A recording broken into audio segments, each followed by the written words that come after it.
we can see from a historical perspective that and out of service necessity.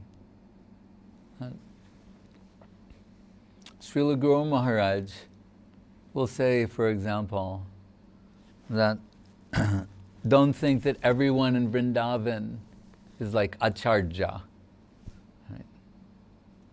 But when Yashoda, there's some volcanic eruption of divine sentiment from her heart expressed, then everyone is upgraded, improved devotionally hearing that. But Acharya position is a special delegation, right? Out of some specific service necessity that is activated in someone. So at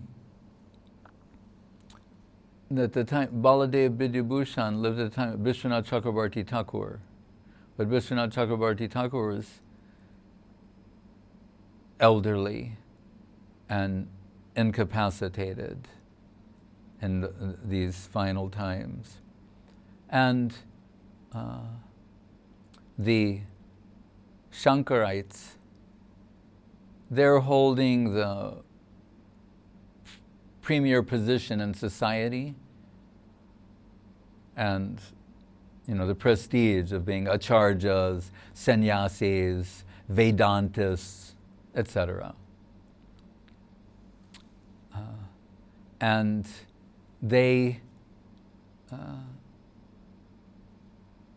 dismissed the Gaudiya Vaishnavas as being a legitimate sampradaya on account of not having a Vedanta-bhasya, a commentary on the Vedanta Sutra. Like Ramanuja has Sri Bhasya.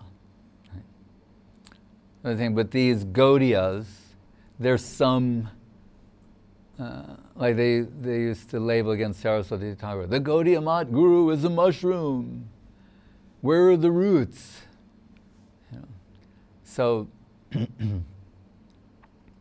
they're trying to dismiss them. Oh, we don't have to take these people seriously. They don't have a Vedanta commentary. Why? Because their understanding is on the basis of what is expressed in Garuda Purana, Artoyam Brahmasutranam Bharatartha Vinirnaya Gayatri Bhasharupo Sho Vedartha Paribringhita. That the Srimad Bhagavatam is the natural commentary on Vedanta. So they didn't feel the necessity to commence one. But, and as an overview, understand, as Bhaktivinoda says, the opposition is Leela Pushti. It nourishes the Leela, the pastimes. So this opposition comes, and to keep up the prestige of the Sampradaya and to establish its credibility in the minds of everyone, a Vedanta commentary is needed. So the natural choice should be Vishwanath Chakrabarti Thakur.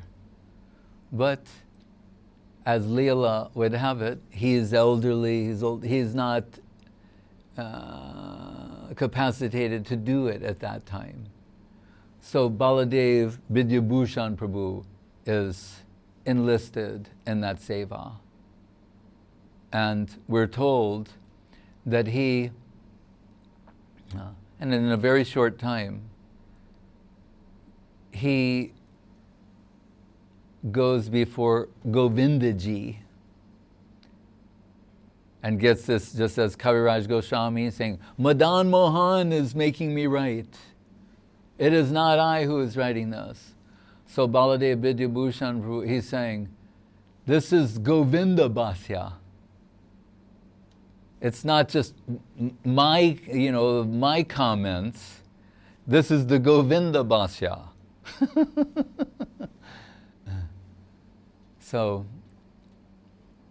in such a great stalwart acharya, and in Guru Maharaj's Bhaktivinoda Virahadasakam, he's there in a suppressed, alluded to way when it says, Jivadye Abhirakshitam, the protectors of the Sampradaya, Rakkak, like Bhakti Rakkak, Sridhar Dev Goswami, Rakkak, protector, guardian of Sampradaya, Jivadye, Jiva, Adye, and etc., meaning by extension, Baladev Vidyabhushan, protecting the Sampradaya from those who would challenge its authenticity, its legitimacy, who would adulterate it, etc. Sri Jiva Tejastiti, as Saraswati Thakur did this seva, in the line of Jiva Goswami, Baladev Vidyabhushan Prabhu also doing that. And Gurudev, Guru Maharaj, they like to quote this sloka where he says, from Baladev, Govinda-bhasya mandirasida padam hastasti ratnadivat, that Govinda is like a jewel in the palm of Rupa and Sanatan, and as they rotate the jewel in their palm, coruscating flashes of brilliance, perspective, realization, understanding are being revealed. Rupa Goswami showing one way, Sanatana Goswami showing in another way.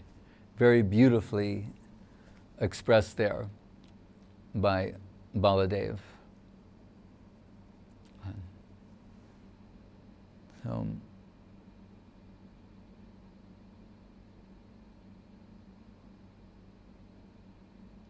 we say Sudurlabha Bhagavata Hiloke, that the Bhagavat, the actual substantial devotees of the Lord, they're very rare to be found in this world. But Guru Maharaj reminds us, there's another world where everyone is of that quality. And there's gradation still, but everyone is of that quality. Right? But in this world, Sudurlabha Bhagavata Hiloke. So those great souls, out of sampradaic necessity, they rise to the occasion. As we're told when Jamunacharya, while a boy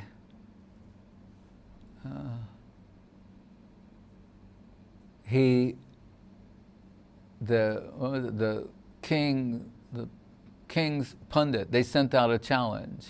Anyone can, they have to demonstrate their supremacy from time to time. Anyone substantial from the opposing point of view can debate with our pundit. And there's no one to go except the boy, Jamunacharya. He shows up as a boy, and everyone's like smiling, and the pundit goes, I can't debate a boy. This is ridiculous. And Jamunacharya says, 3 things you must prove. What? And the queen says again, I like this boy. And there's something about him. 3 what? She said, I like him. Let's hear what he has to say. 3 things you must prove. Can you prove these 3 things are true? Mighty pundit. And the queen says to the king, if the boy defeats your pundit, then you must give him our daughter in marriage. The king said, I agree to that easily. There's no way this kid is going to defeat our pundit. Sure. The pundit, I'm not going to debate a boy. Oh, indulge me. What do you say, boy? 3 things you must prove are true. Demonstrate that they are true. Demonstrably true. Can you? And what are those 3 things? Well, one is that your mother is barren. Everyone, it's absurd. Your mother is barren, and the king is a sinner. Everyone, and the queen is unchaste. You're saying, this is blasphemy. No, can you demonstrate that these things are true or not? That is the challenge. This is absurd. I won't answer these things. Can you? Well, I can prove that they are true. I can demonstrate they are true. Can you? And the pundit is silent. Then, and Jamunacharya says, it is said that if a mother has a useless son, she is barren. They're completely humiliated upon it. Everyone like, and the king is a sinner? Yes, because we understand he accepts, 1/5 of the sinful activities of the people. So whatever the people are doing in his kingdom, something comes to him in that way. Not that the king, but in this way, yes. Oh. But the queen is unchaste? Saying, yes, because it is said king is, Naradev. So the gods are present within the king. So when the king is in his intimate relations with the queen, in some sense there's the presence of the gods there, others than her husband.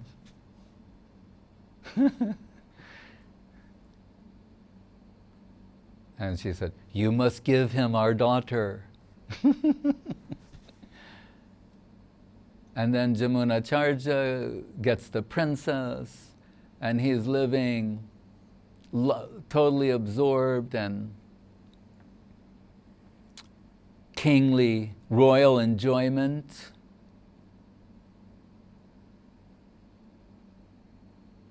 And forgetful of other things.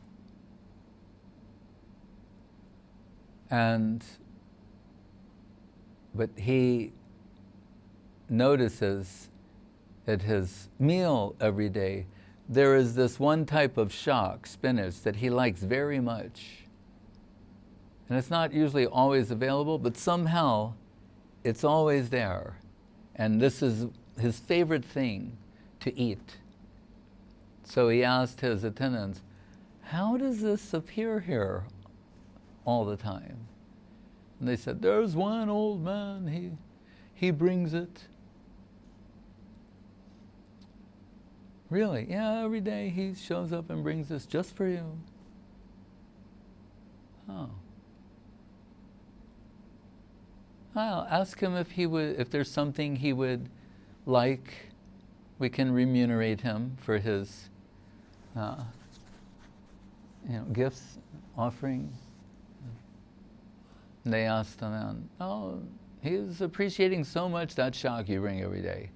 Is there something you would like in return for that? Then if I could meet with him one time, that's all. If I could have, his darshan once. They arranged for him to meet Jamunacharya.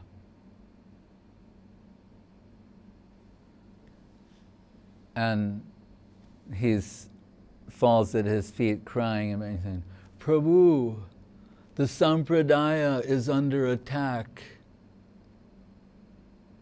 And you're lost in royal enjoyment. We need you. Need you to come out of that position and lead us. And that strikes the sympathetic chord in the heart of Jamunacharya, and his divine remembrance comes flooding back.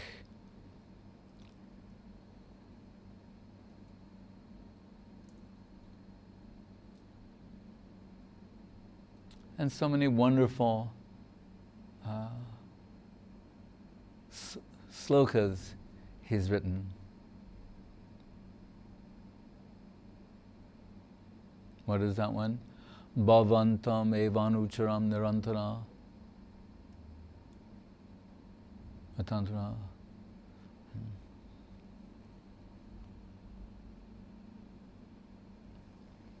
About surrender, Sharanagati, beautiful, heartfelt expressions. So Guru Maharaj compares all these great devotees to different lenses.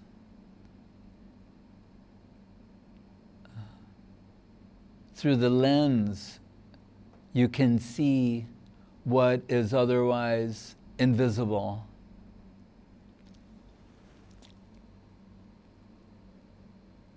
I remember my best friend in Southern Maryland, he told me that his brother just acquired a high-powered telescope. We were fascinated by astronomy. And he said, tonight we're going to see Saturn's rings. And I couldn't believe that this was possible. I thought you had to go to an observatory. And I had a star map. He said, yes, tonight, come. And I came at the right time, and there put the telescope down, and with compasses, and then the star map, because we're looking at the sky, and all we see are little points of light flickering. We're not seeing the planets and stars. And then you move the telescope in a particular direction, following the chart, and focus. And we look through, and I almost fainted. I saw Saturn and its rings.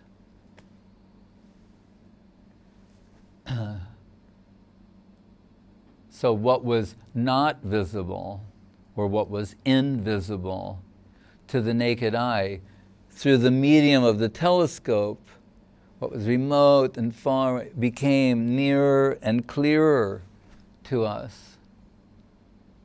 So Guru Maharaj talks of the telescopic system, a series of lenses. So when Srila Guru Maharaj, in the aftermath of Gaudiya Math,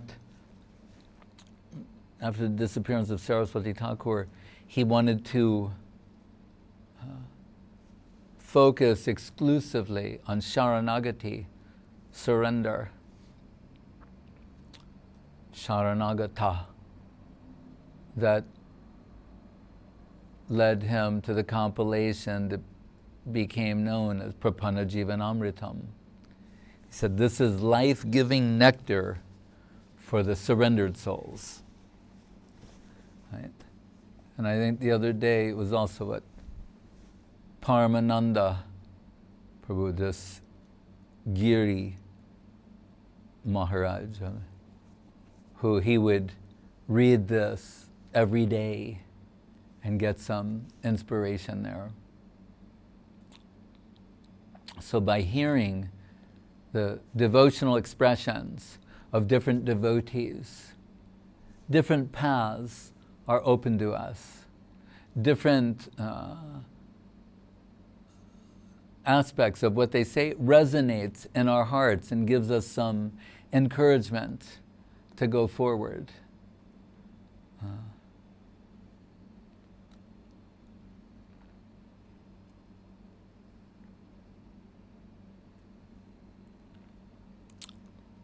The general strategy is to invite the Lord's mercy toward someone who would be a very good example for, for redemption. So sometimes the devotees are saying, if you want to test your mercy and its purifying capacity, there's no better specimen than myself as a fallen soul.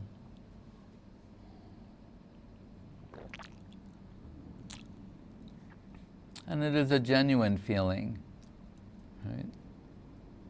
I said to Srila Guru Maharaj once that, I said, if Kaviraj Goswami, he says, Jagai madhai hoite muise papista, purishirakito hoite muise lagista. I'm more sinful than Jagai and Madhai. If you hear my name, you'll lose your pious credits. If you chant my name, you'll fall down. I'm lower than the worm in the stool, saying venting so much negativity. So I said to Guru Maharaj, it's one thing, Kaviraj Goswami is saying this. I said, but what if you actually are more sinful than Jagai and Madhai? And Guru Maharaj said, oh, then perhaps this plenary power is descending in you. Meaning, Kaviraj Goswami doesn't think he's speaking cleverly, poetically, euphemistically. It's a sincere expression from his heart on account of the depth of his positive penetration into Krishna conception, dive deep into reality, that he can vent such negativity. So it's not opposing, it's a sincere, heartfelt expression.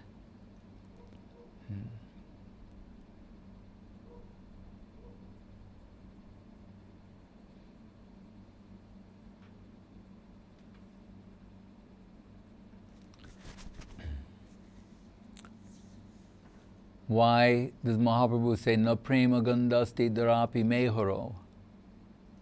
Or, Durdeva midrisami hajani nanurag. If but to instruct us what is the proper method of approach is plunging the depths of negativity, humility, which is the outcome of the perceived proximity to greatness. To the degree that we appreciate Krishna consciousness, automatically the depth of humility will, the magnitude, the depth will become greater.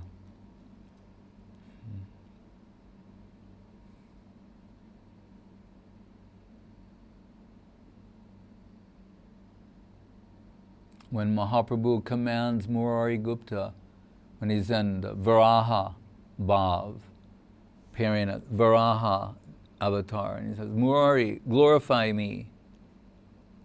And Murari Gupta is saying, my Lord, Anantadev, your expansion, your own expansion, Ananta, with his unlimited mouths, has been glorifying you since time immemorial, and is unable to exhaust even one of your glories, then how is it possible for a finite soul like myself to offer suitable glorification to you?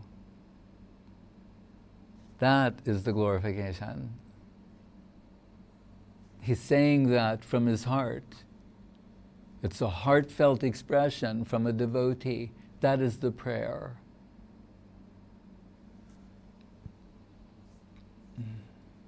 And such a beautiful prayer.